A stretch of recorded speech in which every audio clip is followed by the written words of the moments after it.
In today's episode, a woman and her family visit a zoo in France with a huge drive-through animal safari, including dangerous predators like bears and wolves. For unknown reasons, the woman thought it would be a good idea to go jogging through a trail leading into the safari. It wasn't long before a pack of 3 wolves move in for an easy meal. Hit that like button and subscribe right now. This is the terrifying captive wolf attack on Marie. Welcome to Final Affliction. Château de Troyes is a zoo that is located just a few miles away from Paris, France. It's one of very few parks in Europe that doesn't just protect and reintroduce animals into their natural habitats, but they also offer a rather unique experience for visitors that Europeans don't usually get to have. For one, they can take rides across the park in buggies and jeeps, just like you would in African safaris. And they have very swanky chalets with huge viewing windows so that guests can see the bucks and gazelles roam around in the wilderness. The dangerous animals, however, can be viewed up close from transparent tunnels that allow viewers to see the lions, tigers, and leopards at eye level. Not all of the park is accessible to people. Predators like cheetahs and Komodo dragons have their own fenced-in enclosures, but a big chunk of the park has open forests that contain bears, wolves, and lynxes. That section of the park is called the American exhibit, and it emulates the forests of Northern America, including the animals that would naturally reside there. Tour groups are taken there in armored jeeps at scheduled intervals. This is not the kind of zoo where you just walk around unattended. If you are not viewing the animals from the dome tunnels, then you are riding from one place to the other under the supervision of a guide. Even those renting chalets have guides patrolling the areas constantly. Troyes really has tried to think of every single thing they can do to keep people and animals safe. That is, as long as the people comply with the rules. Since there are still court proceedings tied to this incident, we will have to refer to the 37-year-old woman by a pseudonym, Marie. Her mother and her 2-year-old son arrived on Saturday morning in late June 2024. The day went exactly as planned. Marie's son liked the reptile house most of all, and they saw every enclosure that you could visit from the safety of the tunnels. They'd paid for one night in the chalets, but not for any of the safari-style tours in the jeeps. So it's possible that Marie wasn't aware that the park had a free-range area where animals were not kept in enclosures, which seems a bit odd, since they specifically requested that their chalet be inside the American exhibit, as they were hoping to see a bear or some wolves from the safety of their chalet.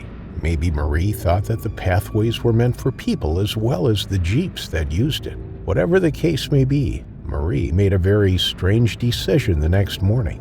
After getting a good night's sleep and even seeing a pure white Arctic wolf and 2 lynxes from their windows, they had scheduled for a jeep to escort them out of the park later that morning. But Marie decided that since she was in such a gorgeous slice of nature, she wasn't going to let the opportunity slip by to take a long jog among the trees.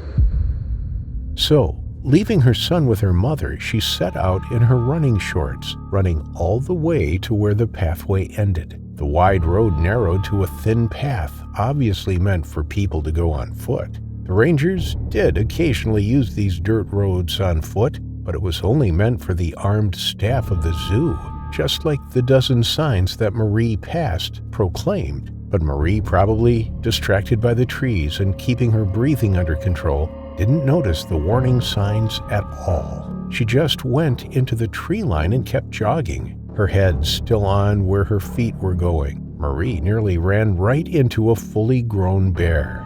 Marie came to a dead stop, her heart pounding in her chest. The animal was so surprised at the woman's sudden appearance that it stared at her with almost as much shock as Marie had staring at it. Slowly, without taking her eyes off the bear, Marie began to backtrack, praying that she didn't trip on a rock as she went backwards. But Marie didn't notice another animal behind her, a female Arctic wolf. It had been following her for several yards already. This wolf wasn't alone. Hidden in the trees behind her was her mate, and her almost fully grown cub, too. All of them were waiting for a moment in which they could attack. Humans are not natural prey to them, and they weren't keen to just go charging at something so alien to them. But now that she had come to a standstill, all of their trepidation disappeared, and the lead female darted across the forest floor, coming in from behind Marie. Marie, whose eyes were still ahead of her, didn't see it coming until the female wolf latched onto her ankle. The animal tried to yank her feet out from under her, but Marie managed to stay on her feet as she screamed at the top of her lungs. She tried to kick the animal with her free foot, but it barely flinched when she struck it. The other two wolves came leaping from the tree line, and those white bolts of fur were enough to scare away the bear in front of Marie. It wanted nothing to do with this hunt, that's for sure. Marie caught the other two wolves coming at her and turned to shield her face just in time. The male landed on her back, and the younger one grabbed one of her arms. Marie's panicked screams reached the ears of two rangers who just happened to be at the trailhead doing their rounds. It took them seconds to reach the scene. By then, Marie, with three wolves on top of her, was at the bottom of the raging wolves, pinning her down on her stomach. The female had dislocated her ankle and had nearly ripped her foot completely off. The young one was pulling at her left arm, tearing the muscle and skin to shreds. But it was the male who had the most advantage. It had Marie by the throat. The position wasn't ideal to get to her main artery, but it knew instinctively that if it held on long enough, she would eventually suffocate or bleed out.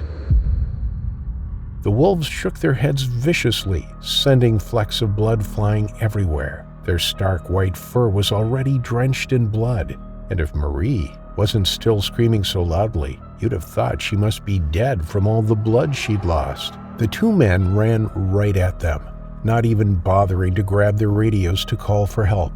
There was no time. They had mere seconds before Marie succumbed to the mauling of the three wolves on top of her. Swearing and shouting, they descended on the pack like they had no fear for themselves at all. And it's that overly dramatic display of confidence that got the wolves' attention.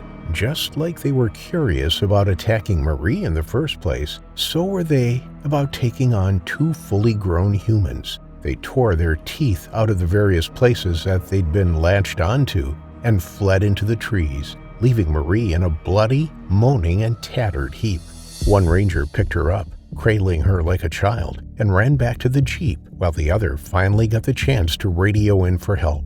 By the time they arrived at the entrance, the ambulance was only 10 minutes away, and the staff, all trained in first aid, were able to keep her stable. Marie's eyes were rolled into the back of her head, and she was unresponsive, but still breathing when emergency services arrived. For the first 3 days in the hospital, her condition was such that the doctors weren't sure if she was going to make it. They'd managed to reattach the foot, and her arm had hundreds of stitches, but it was the throat that concerned them most. Marie had lost so much blood that she was in a coma for the first 2 days, and when she finally woke up, she was kept precariously still. If she so much as coughed, the stitches in her throat would rip loose, and she'd bleed out faster than they could get her into an operating room. It was a full week after the horrifying attack when complications happened after an infection in her reattached foot. Her body was rejecting the doctor's operations, and after a week and a half in a coma, Marie passed away. But if you thought the attack itself was dramatic,